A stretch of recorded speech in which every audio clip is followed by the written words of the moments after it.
नमस्कार मित्रांनो, आपल्या यूट्यूब चॅनलमध्ये आपल्या सर्वांचं स्वागत करतो. आणि आज मित्रांनो आपण ॲस्ट्रल ही एक पाईपच्या वगैरे ड्रेनेज या कामामध्ये स्पेशली फेमस आहे. तर आपण याचा Q1चा रिझल्ट बघणार आहोत.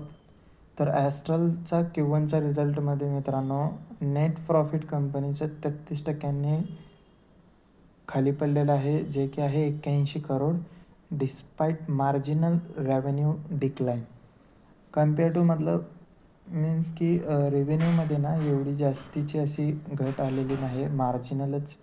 मार्जिनली म्हणजेच थोडासा रेव्हेन्यू डाऊन आहे, पण प्रॉफिटमध्ये जास्तीचा डिफरन्स दिसतो. तर रेव्हेन्यू जर तुम्ही बघितलं तर फक्त 1.6%ने डाऊन आहे, पण प्रॉफिट बघितलं तर 33%ने डाऊन आहे. तर एक्सपेन्स वगैरे वाढले असतील या मार्जिन